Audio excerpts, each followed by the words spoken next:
Online teaching में content की problem तो नहीं है, ये तो आप भी समझते हो, है ना। Content is not a problem, है ना, content is not a problem online teaching में। द मेन प्रॉब्लम इज कि किस तरीके से अपन गोल की तरफ मोटिवेटेड रहे, है ना। जैसा आप देखते होगे अमूमन कि बहुत सारे बच्चे इस तरीके से उस तरीके से रैंडमली कुछ कुछ काम कर रहे हैं, है ना, तो आपको लगता होगा कि they are also preparing for the examination. But मैं आपको सिंपली बतला देता हूं बेटा कि वो सही में एस्पिरेंट्स नहीं है, ठीक है। आफ्टर फ्यू डेज, है ना, ये ऐसा नहीं कि ये पहले साल हो रहा है, दूसरे साल हो रहा है, it is you can say tradition कि 2-3 महीने के बाद these people will not be there anywhere, है ना। मतलब ना तो मैथ्स में होंगे ना फिजिक्स में होंगे, कहीं कहीं थोड़ा बहुत केमिस्ट्री कर रहे होंगे बच्चे, है ना, वो बच्चे, ठीक है। तो अपन इस बात को समझें कि अगर आप सही में एक बहुत स्ट्रांग और जागरूक एस्पिरेंट है, तो पहली चीज तो हमें बेटा हमेशा ये बात को ध्यान रखना पड़ेगा कि टीचर की हर एक बात को अच्छी तरीके से फॉलो करना पड़ेगा, ठीक है। कोई बोले कि सर मेरे को समझ में नहीं आया था सर, तो मैंने पढ़ना छोड़ दिया, तो ये आपकी कॉल है, ठीक है। आपको अगर समझ में नहीं आया था तो आपको क्या करना था, उसको बैठ के अच्छी तरीके से समझना था, उसको लिख लिख के समझना था, सिर्फ पढ़ पढ़ के नहीं समझना था, उसको लिख लिख के समझना था, ठीक है। अभी जैसे बहुत सारे बच्चे 12th में जब जाएंगे ना, अभी तो मैंने 11th का शुरुआत किया है, तो 12th में बहुत सारे बच्चे जाएंगे, वो कहेंगे यार सर मेरा ना 11th वेस्टेड है। आपने देखा होगा एक बहुत कॉमन सा वो चलता है, ऐसा नहीं सिर्फ ऑनलाइन में चलता है, ऑफलाइन में भी चलता है, ऑफलाइन में भी चलता है ना, दोनों जगह चलता है। ऑफलाइन के अपने रीजन से, ऑनलाइन के अपने रीजन से, ठीक है, लेकिन चलता दोनों जगह। तो आप कैसे बच्चे हैं, सर मैं तो ऐसा बच्चा हूं जो रैंक के लिए तैयारी कर रहा हूं। तो हाँ, तुम अगर रैंक की तैयारी कर रहे हो तो 11th को तो बहुत स्ट्रांग करके चलोगे, ठीक है, क्योंकि 11th इज द फाउंडेशन। क्या हम लास्ट के 2 महीने में कुछ कुछ करके हम सीख जाएंगे सारी चीजें? बहुत कम उम्मीद है, बहुत कम लोग कर पाते हैं, ठीक है। तो ये सब चीजें बिल्कुल फैक्ट है, बहुत क्लियर है, ठीक है। अब कोई बोले कि सर मेरी तबियत खराब हो गई थी ड्यूरिंग द प्रिपरेशन, तो that can be a genuine reason कि भाई बच्चे की तबियत खराब होगी, तब बच्चा उसमें क्या कर सकता है, ठीक है। तो ये एक बात समझ में आती है। लेकिन कोई बोले कि नहीं सर मैं तो आवारागर्दी कर रहा था, इधर से उधर चल रहा था, कुछ ऐसे लोग मिल गए मुझे ऑनलाइन में जिनके साथ मैं चैट करने लग गया, ये करने लग गया, वो करने लग गया, बाद में पता चला कि यार सर वो तो आईआईटी के बच्चे स्टूडेंट ही नहीं है। तो बच्चों ये सब आपको बाद में पता चलेगा, ठीक है। तो आप तब तक बहुत सारा टाइम वेस्ट कर चुके हो। तो मैं इसलिए कह रहा हूं कि अगर आपके मन में कहीं से भी ये बात चल रही है ना कि can I really crack IIT JEE examination, तो इसका आंसर सबके लिए हां नहीं है। इसका आंसर मैं बहुत फैक्ट और ब्लंट होके बोला हूं, सबके लिए हां नहीं है। किनके लिए हां है? उनके लिए सबसे पहले जो इस प्रिपरेशन में अपने आप को पूरी तरह से समर्पित कर रहे हैं। नहीं सर आप जो जो कहिएगा, फिजिक्स वाले सर जो जो कहेंगे, केमिस्ट्री वाले सर जो जो कहेंगे, हम सब करने के लिए तैयार हैं। हाँ हो सकता हो कि कभी बैकलॉग हो जाए, कभी प्रॉब्लम्स अच्छे से सॉल्व ना हो, कभी कोई चीज नहीं समझ में आई, लेकिन उसकी जगह पे छोड़ना इज नॉट अ सॉल्यूशन। छोड़ना इज नॉट अ सॉल्यूशन। जैसे अगर मान लीजिए कि मेरे घर में या किसी के भी घर में, है ना, पेरेंट्स कमा रहे हैं, ठीक है, पैसे कमा रहे हैं, है ना, बच्चों को लालन पालन करने के लिए, अच्छी परवरिश करने के लिए, है ना, बहुत मेहनत कर रहे हैं कि भाई अपने बच्चे को एक अच्छा लाइफस्टाइल दे पाए, ठीक है। बट फिर भी मान लो कि कहीं थोड़ा कम पड़ जाता है, मान लो थोड़ा सा कम पड़ जाता है, कुछ चीजें ऐसी होती हैं जहां सेक्रीफाइस करना पड़ जाता है। जैसे कोई बोले कि सर हमारा जो फ्रेंड है ना वो चॉकलेट खा रहा था वो वाला, और मेरे पिताजी हमको वो वाला चॉकलेट नहीं दिए, समझ रहे हो।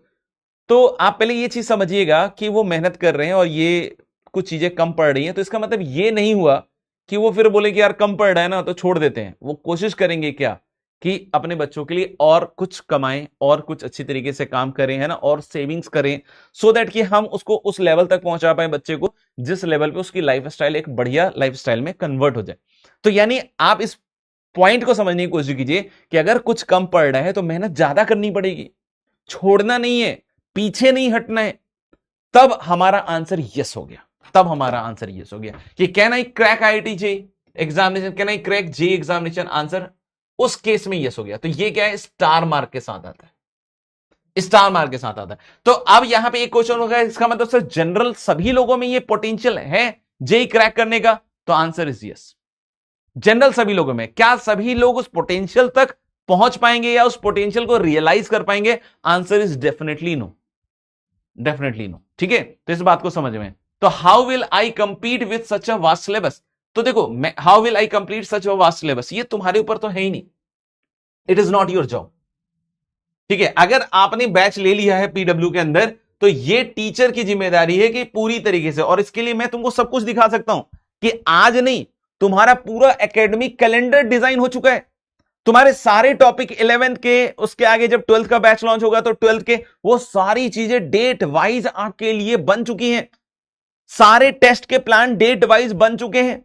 कितने टेस्ट आपके पीडब्ल्यू विद्यापीठ से कॉमन होंगे, कितने टेस्ट आपके आपस में कॉमन होंगे, वो सारा प्लानर इज ऑलरेडी रेडी।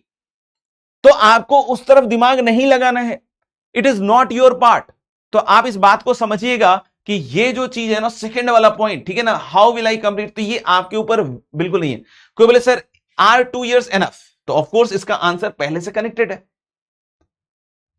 है ना, इसका आंसर पहले से कनेक्टेड है। अगर आप पूरी तरीके से बच्चों टाइम को यूटिलाइज कर रहे हो तो yes, 2 years are more than sufficient, उसमें कहीं कोई शक वाली बात नहीं है। हां, यहां पे एक प्रॉब्लम आती है, जो बच्चे स्कूल गोइंग होते हैं ना, उनको थोड़ी सी दिक्कत आ सकती है, क्योंकि स्कूल गोइंग बच्चों के साथ थोड़ा सा समय कम पड़ता है, तो माइट भी वहां पे थोड़ी सी प्रॉब्लम ज्यादा हो।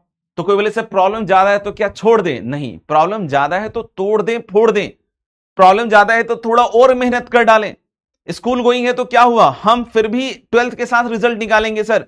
तो ये प्रॉमिस लेकर चलना पड़ेगा, ये प्रॉमिस लेकर चलना पड़ेगा। इट इज वेरी इंपॉर्टेंट कि आपको ये समझना पड़ेगा कि इसी 2 साल में बहुत सारे बच्चे जो स्कूल गोइंग है और जो स्कूल गोइंग नहीं है, वो सभी बच्चे इस तरह के काम को कर चुके हैं। तो you will be not the first one. हां, लेकिन आप कर पाओगे या नहीं कर पाओगे, ये तो बेटा आपको तय करना पड़ेगा। आपको इसका जवाब कैसे देना होगा? अपने टाइम के यूटिलाइजेशन से। यानी कि हम लोग बोले कि यहां पे time utilisation is a very big factor, है ना, यहां पे time utilisation is a very very big factor. ठीक है, how will I manage school and coaching, ये एक इंपॉर्टेंट सवाल है जिसको मैं सोच रहा था बड़े दिनों से आंसर करने का। ठीक है ना, किस तरीके से हम स्कूल और कोचिंग दोनों को मैनेज कर सकते हैं। ठीक है, तो यहां तो अभी जो तुम्हारी क्लासेस चल रही हैं वो मेरे ख्याल से 4 से लेकर, है ना, करीब करीब 8 बजे तक चलती है, और बीच में आपके पास आधे घंटे का गैप भी रहता है। ठीक है, अब मैं ये तो नहीं कहूंगा कि आप 8:30 बजे पढ़ने बैठो या 9 बजे पढ़ने बैठो या जितने बजे भी पढ़ने बैठो। मैं बस ये बतला सकता हूं कि अगर आप क्लासेस मतलब स्कूल के साथ चल रहे हो, तब आपको ये चीज समझनी पड़ेगी कि पहले यहां पे कोई भी आपका, है ना, यहां पे कोई भी आपकी क्लास मिस नहीं होनी चाहिए। पहले बहुत स्ट्रेस आ जाएगा। देखो, स्ट्रेस तो उनको आता है जिनको पढ़ने की इच्छा नहीं हो रही है, जिनको आईटी करने की इच्छा नहीं है ना, बस धक्के से करने की कोशिश कराई जा रही है, वो किसी टैग के पीछे भाग रहे हैं। लेकिन किसी का पैशन है मैथ्स, फिजिक्स, केमिस्ट्री पढ़ना। आपको बोले सर चित्रांग AIR 1 कैसे आ गया, है ना, उसको क्या कुछ अलग चीज पढ़ा दी गई? नहीं भाई, उसका खुद का पैशन बहुत ज्यादा था, उसकी प्रॉब्लम सॉल्विंग में जो है ना इंटरेस्ट वो बहुत ज्यादा था, है ना। उसको जब तक अच्छे लेवल ऑफ प्रॉब्लम, जैसे अभी क्या होता है ना, बहुत बार आप देखोगे ना, बहुत सारे बच्चों के साथ ऐसी प्रॉब्लम आती है कि सर प्रॉब्लम का लेवल बहुत हाई था ना, तो मतलब मेरा पढ़ने का मन नहीं किया, मैंने छोड़ दिया फिर, है ना। इनके साथ अलग प्रॉब्लम है कि अगर इनको कोई बोले कि सर हमारे को ऐसा प्रॉब्लम दिया गया जो सब सॉल्व हो गया, तो बोलेंगे यार फर्जी प्रिपरेशन चलाई गई है, फर्जी प्रिपरेशन चलाई गई है। क्यों? क्योंकि उनको ऐसे प्रॉब्लम्स चाहिए होते हैं भाई कि जिसमें वो 10 बार फंसे और फिर भी वो करने की कोशिश करें। मतलब higher level of problem AIR 1 AIR 2 इन सब बच्चों को डीमोटिवेट नहीं करता है। They want to do more and more number of such problems. समझ रहे हो बात को? तो ये यहां पे एक माइंडसेट का बहुत बड़ा डिफरेंस है। तो अगली बार जब आपके पास एक अच्छे लेवल का सवाल आए तो उसको अच्छे लेवल का रेस्पेक्ट दीजिए, उसमें कोशिश कीजिए कि जितना निकल सके। कोई बोले सर बहुत अच्छे लेवल का सवाल जो है AIR 1 हमेशा कर लेता, नहीं भाई, ऐसे कोई जरूरी बात नहीं है।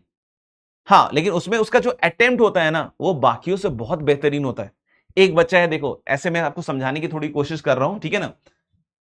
जैसे मान लीजिए कि पहाड़ है ना, मान लीजिए कि ये पहाड़ वहाड़ कुछ है, ठीक है ना, पहाड़ है, ठीक है, और एक बंदा यहां से चढ़ने की कोशिश कर रहा है और ये पहाड़ के टॉप तक जाना चाहता है। अब देखो, है ना, वैसे तो मैंने इसमें ज्यादा कर्व्स नहीं बनाए, लेकिन मैं आपको समझाने की कोशिश करता हूं। कोई बंदा यहां से स्टार्ट कर लिया, मान लीजिए कि 5 लोगों ने स्टार्ट किया है ना, 1 2 3 4 5 people have started from this particular point. ठीक है, अब कोई बोले कि सर पहला बंदा जो है यहां तक जाते जाते ना उसको लगा कि यार भाई कितना ऊंचा जाना है ना, मतलब कैसे होगा, ये तो बहुत ऊंचा है। तो वो बोला कि नहीं यार, बस हम यहां से लौट गए, पानी वानी पिए, घर चले गए, जाके चादर तान के सर सूत गए, है ना, बहुत अच्छा लगा सर, नींद इतना मजेदार था ना कि पूछिए मत। ठीक है, तो जाके हम तो सर चादर तान के सूत गए, है ना। दूसरा वाला जो बंदा है ना, उसके बाद वो यहां तक गया, है ना, यहां तक गया। फिर बोलेगा अरे महाराज यहां तक पहुंच गए, वो देखिए ना सर ये तो टीला जो है टिल्लू बना देगा, वहां तक पहुंचा दिया। तो हमने बोला कि हम बोले नहीं नहीं नहीं हम भी जा रहे हैं, तो ये भी चला गया। फिर तीसरा वाला जो है वो यहां तक आया किसी तरीके से, और उसके बाद उसका मन खराब हो गया, तो हमने बोला कि ठीक है भाई, ये भी वापस आ गया। चौथा वाला यहां तक आने के बाद बोला कि नहीं सर हमारे तो बिल्कुल सांस वांस ऊपर चढ़ी गई और हम बिल्कुल कुछ भी नहीं कर पाए, और हमको लगा कि हमको अब ब्लैकआउट हो गया, हमको कुछ नहीं दिखाई दिया, तो हम पीछे आ गए। और पांचवा वाला जो है ये यहां तक पहुंचा। मान लीजिए ऐसा कुछ सिचुएशन है कि पहला वाला तो यहीं से निकल लिया, दूसरा वाला यहां पहुंचा, तीसरा यहां, चौथा यहां, पांचवा यहां। इसमें से 4 बच्चे फेलियर है, इसमें से 4 बच्चे फेलियर है। लेकिन क्या आपको ऐसा लगता है कि सबकी डिग्री ऑफ फेलियर सेम है?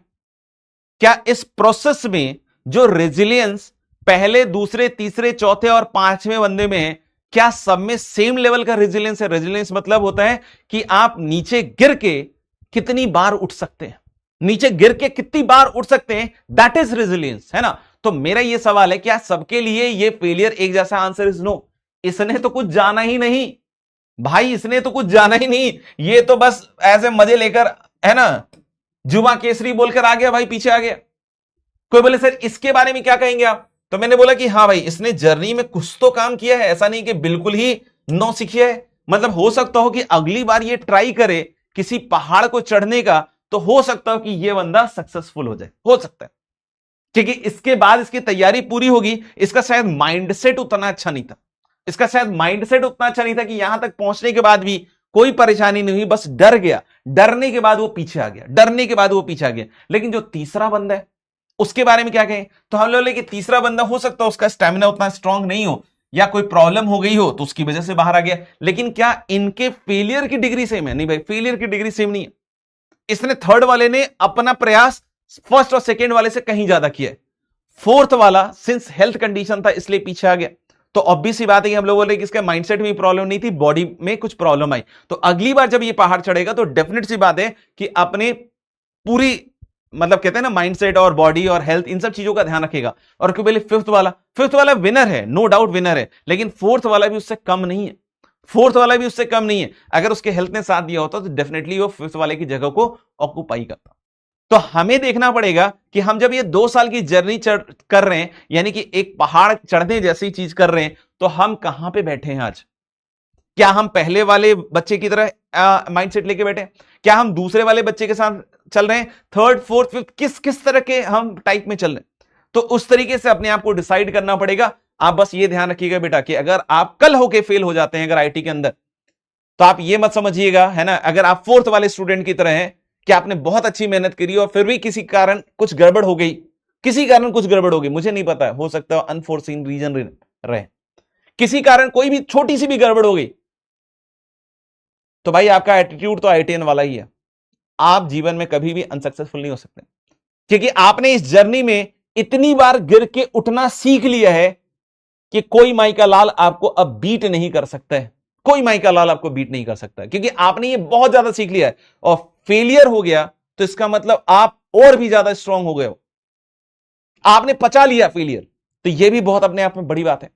तो आप समझ रहे कि ये सारी चीजें जो है इंपॉर्टेंट है ना, ये सारी चीजें जो है काफी इंपॉर्टेंट है। अगर बात समझ में आ रही है तो बिल्कुल लिखिएगा, बाकी हमारे चैट बॉक्स में मस्त चीजें चलती रहती हैं, कोई दिक्कत की बात नहीं है, चलती रहनी चाहिए।